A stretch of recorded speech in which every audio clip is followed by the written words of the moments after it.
Hey guys, it's upcycling time. I'm going to show you how we take an old storage bin and convert it into a mini hydroponic system. Let's go.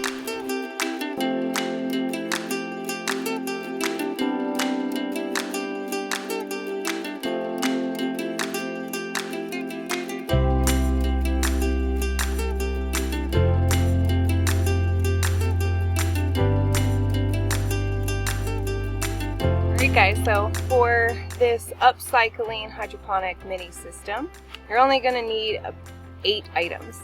The first thing up is your drill with a 2-inch circular bit on it. It's 51mm diameter.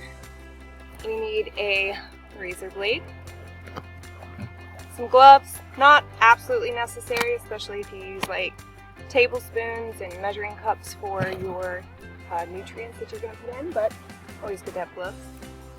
Zip ties.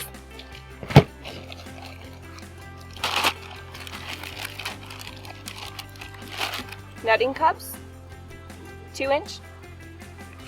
I like the CZ garden ones because they have this, they're thicker, which means they're more sturdy. You can reuse them multiple times, but also they have this fat lip on the side that really helps seal where the holes are when you drill them in. We're going to have some media, clay media. There's a lot of different kinds. It doesn't really matter. We're going to need obviously an old storage bin. And then we have our nutrients that we're going to add into it, and I'll tell you guys what those are when we get to that part of this project. So let's get started. So all we're going to do is go in, find our slots with enough space in between so that we can drill in our holes, and we're just going to get to it. Okay, so here's the trick here. You want to make sure that you go clockwise just until you make impact with the lid, and then you immediately stop and switch it to go counterclockwise to finish drilling.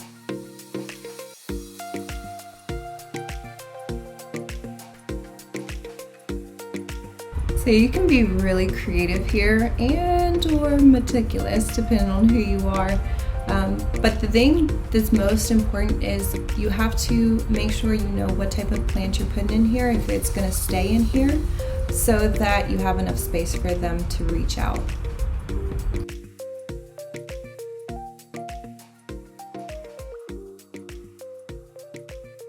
The next thing that we're going to do is clean up the lid itself, so you can actually pop this off.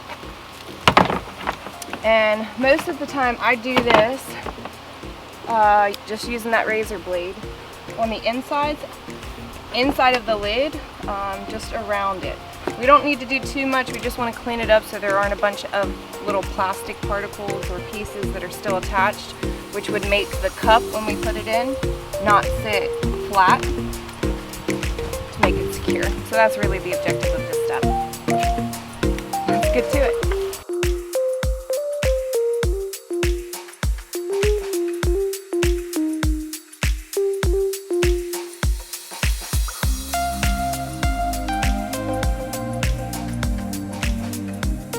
Alright, now we have the inside done. Just a quick clean through on the plastic using a razor blade.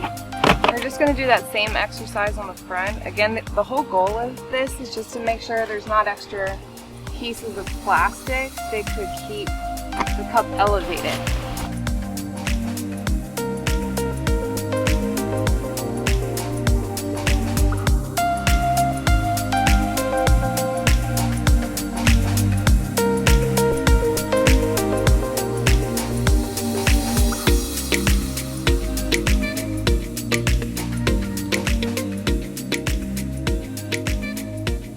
Now that the lid is done, it's all prepped and ready to go, you definitely want to rinse it off.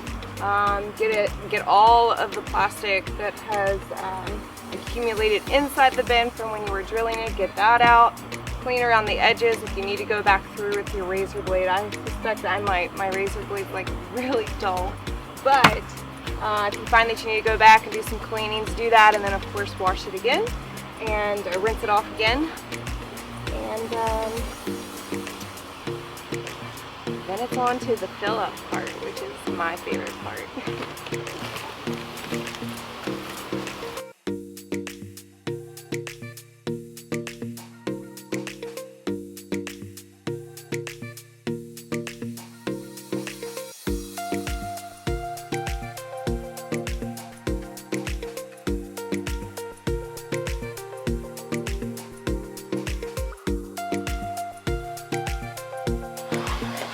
So I didn't mention this when I was telling you what you needed.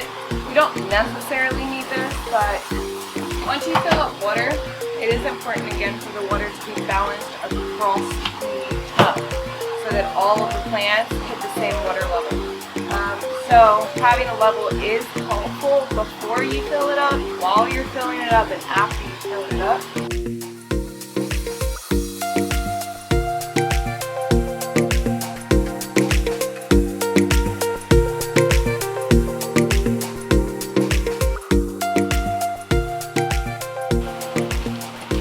Alright, so the next step here is to fill up your container. The one that I have here, I believe, is 36 gallons. I was able to get 26 poles, so 26 plants can go in here. And for this is such a small space. You can do this on your back porch. You can do this in your garage, your basement, outside, near your garden, wherever you want to put it. It's just a really cool way to grow a good amount of food in a small space. So we're going to go ahead and fill this up. When you have your cups, the netting cups, you drop them in, you'll see that they hit roughly about 2 inches or so down. So you want to make sure that when you're filling it up with water, you do not go up more than maybe a half, max a half of the cup when it's flat.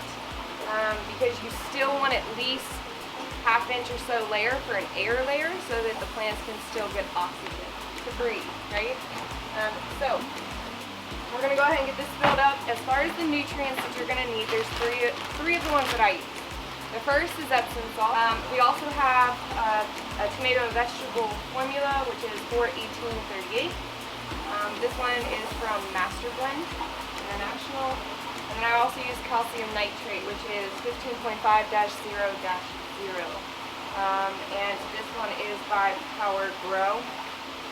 So I'll tell you the measurements, or actually I'll put those in the description for you guys, but it's going to really be based on the volume of water that you're adding. So it's going to be dependent on what size your storage container is. But you can just reverse engineer the math, if you will, to come up with the correct levels for your nutrients. Now, as far as upkeep, depending on the amount of nutrients you put in, and depending on where it's positioned, so if you get a lot of rain that comes in, it obviously dilutes the water, takes away the aspects of the nutrients that are in the system, so you're going to have to replenish the nutrients more frequently if you're in an environment like that. But typically you can get 4 to 5 weeks out of this before you have to add those nutrients in again, which, you know, if you get a bag of it, you know, if you're only doing a few containers, it'll last you for a while. So we're going to go ahead and get this filled up, add the nutrients, and then at that point it's simply getting these cups filled up with our media, and then putting seed starts in them. You can, from what I've read, and I'm testing it right now, actually grow, direct sow the seeds in here, and they germinate because the clay media actually holds moisture. So creates the environment that the seeds need to germinate. So we're testing that out, and I'll let you guys know in a few weeks if that needs to be productive. One other thing I will mention is that before you fill it up, the storage container up, you should maybe put a strap on it. You can see how this is bubbling out here. I've had one bust on me before, like bust wide open, and all the water went everywhere, and then I had to find another bottom for it, for the lid to be put on. So what I do proactively now is use zip ties. I feel like on a homestead you have zip ties no matter what, or you should, because they come in handy for all various projects that are going on. I always have zip ties. So these lids have these little cutouts, so it made it easy. If they don't, you just can obviously slice out a little cut in. Weave it through both sides so that it's holding both of them together just to keep them secured. I would not do all sides because you want to still be able to lift it up, and you can't really do that if it's completely harnessed down with zip ties. So that is another thing that I would recommend that you do proactively to prevent your storage bottom from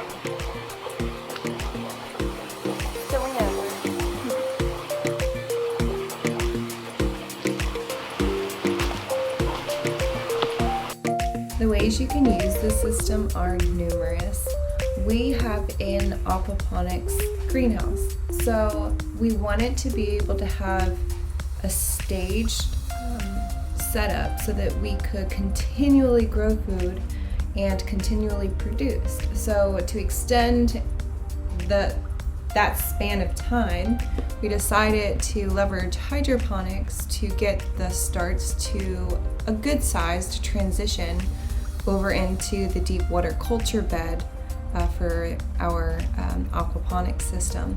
And we're testing that out. Hopefully it breeds good results. We initially had these tubes here where we would start the seeds in, but they just became so saturated, and it seemed like they grew okay at first, but then they just started to die off. So we retrofitted our styrofoam flats in our deep water culture with the same 2-inch circular bit, and now we have a means to just take the cup and drop it from the hydro directly into the deep water culture, which means we can consistently reuse things all the time.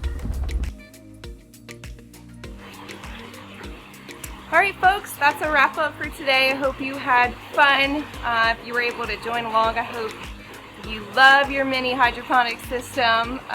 It's a really fun short project. You can do it with your kids. You can do it if you want to grow little herbs outside of your slider door or what have you. It's just a little fun project, and it's a way that you don't have to trash things when you're done using them. It's all about repurposing things that you already have on your homestead, in your way of life, so that you can get the most out of them, and so that you're not wasting too.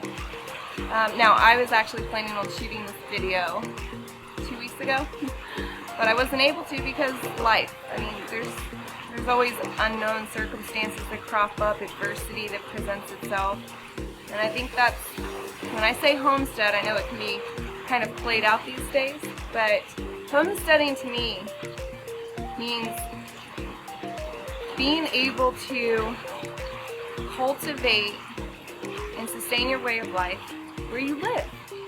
And for me, it's learning. It's the knowledge aspect before anything else, before applying how to build systems or how to grow food or how to make, salves and tinctures and things for medicinal purposes. It's about getting the understanding and knowledge of how you can do it. And then it's a blessing to receive that knowledge, so this is our way of sharing it with others and building a community of like-minded people who want to get back to their roots. That's what it's all about. So I'll leave you with this. Next video coming up, I won't tell you when because I don't want to make false promises here, but I have never grown this plant before. This is called a toothache plant. Really cool. So stay tuned and come on back and learn about toothache plants with me. Thanks for watching. Bye.